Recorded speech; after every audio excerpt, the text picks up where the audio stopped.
Welcome back to Saint of the Day.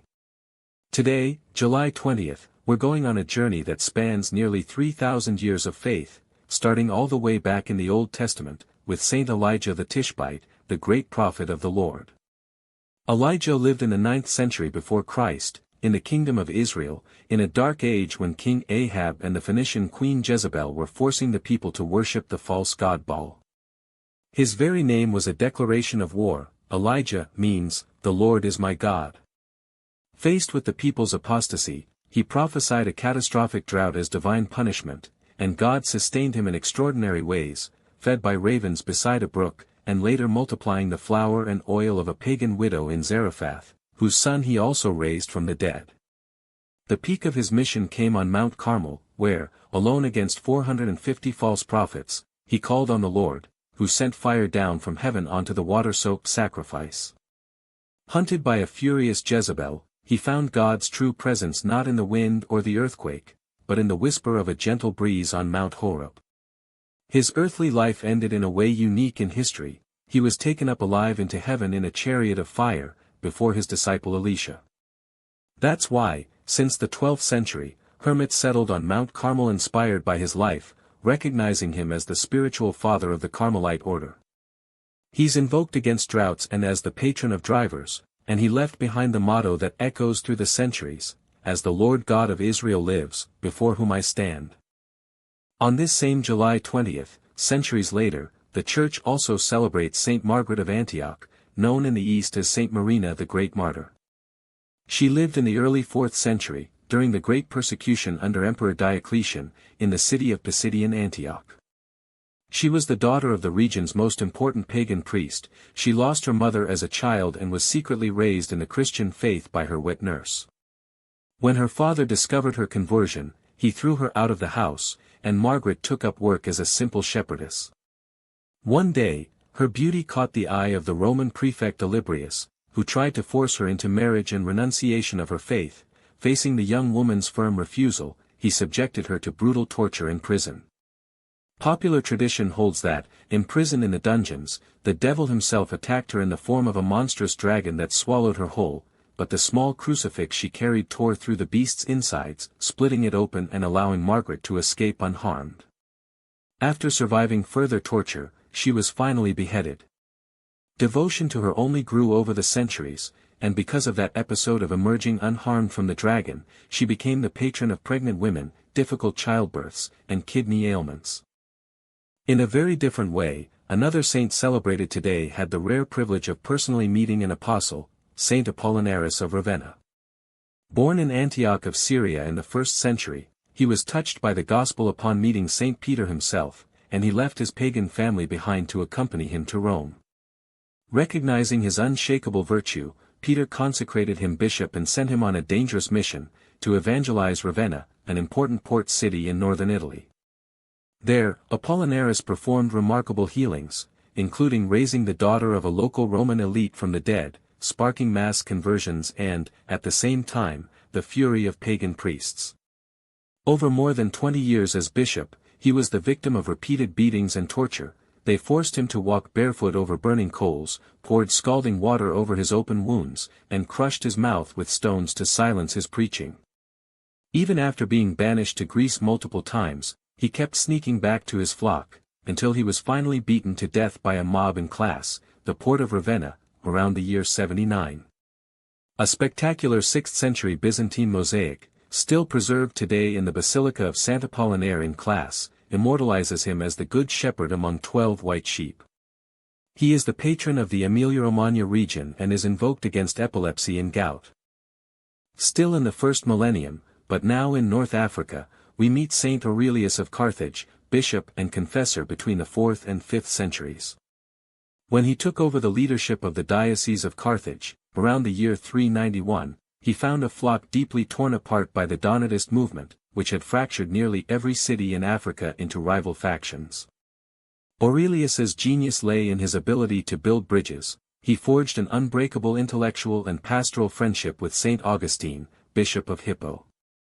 While Augustine fought the heresies in the field of theology, Aurelius carried out the reforms in practice, convening dozens of African synods and councils, reorganizing the clergy, and combating the remnants of paganism, even founding the episcopal seat on the ruins of an ancient pagan temple.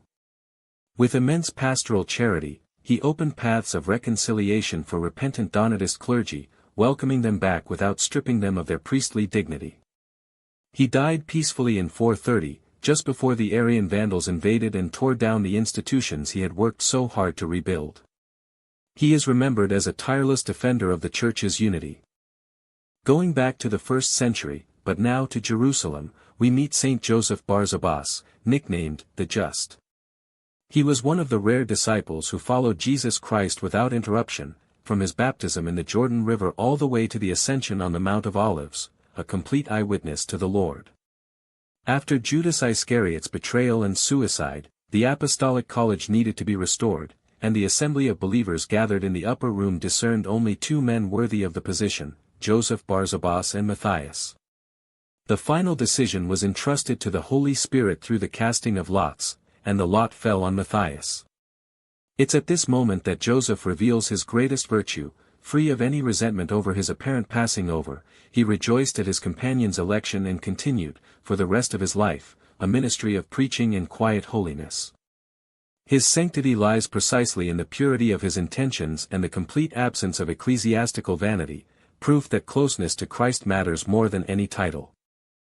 Fast-forwarding almost 18 centuries, we now meet Saint Joseph Maria Díaz Sanjurjo, Dominican bishop, religious, and martyr, born in Lugo, in Spanish Galicia, in 1818. He voluntarily set off for one of the most dangerous mission fields of the 19th century, Eastern Tonkin, in modern-day Vietnam, where Emperor Tu Duc was carrying out a systematic policy of extermination against Catholic missions. Consecrated bishop at just 30 years old, he lived in terrible secrecy. In 1856, betrayed by a false believer, he was thrown into the imperial dungeons, where he spent long months in iron chains, enduring the kang, a heavy wooden yoke fastened to his feet. The authorities offered him freedom if he would step on a cross and publicly renounce his faith. He refused unwaveringly. On July 20, 1857, this very same date, centuries after Saint Elijah, he was led to a public square and beheaded with a sword. Canonized in 1988 by Saint John Paul II, he left behind, from prison, letters of striking theological beauty, among them this line: "Suffering is the language God speaks to men when we no longer want to listen." Still in Asia, but now in the 20th century, we meet Saint Léon-Ignace Mangin and Saint Paul Denn, French Jesuit priests who died in the violent twilight of the Qing dynasty in China. In 1900, the bloody Boxer Rebellion broke out, a xenophobic movement aimed at wiping out foreign influence and, in particular, annihilating Christianity on Chinese soil. As the militias advanced, Father Mangin fortified the village of Zujihe, in Hebei, and called on Father Denn to join forces in sheltering the terrified faithful. The village, home to nearly 3,000 Christians, bravely held out for 3 days against a siege by roughly 10,000 heavily armed Boxer fighters. On July 20, 1900, the very same day as José María Díaz Sanjurjo's martyrdom, 43 years earlier, the barricades finally fell.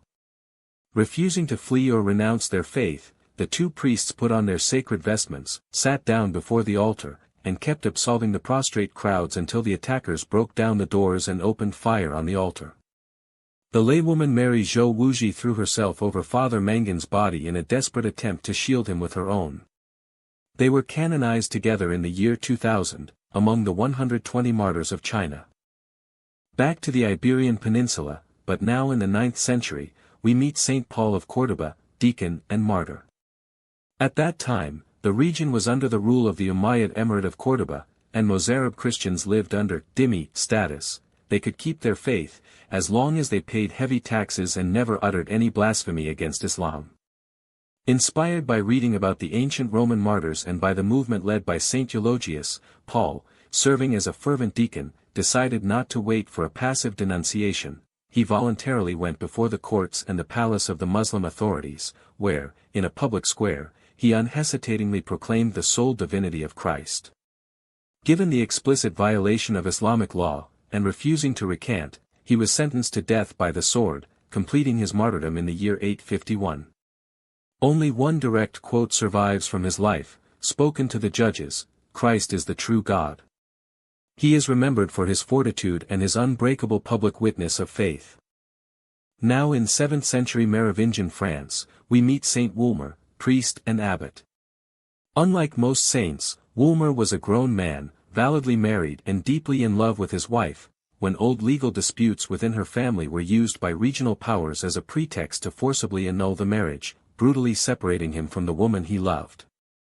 Instead of turning to the revenge so common among the nobility of the time, Wulmar's broken heart took refuge in the Abbey of Hautmont, where, of his own free will, he took on the community's most grueling labor, working as a cattle herder and woodcutter. The purity of his devotion didn't escape the abbot's notice, and he was led to priestly ordination.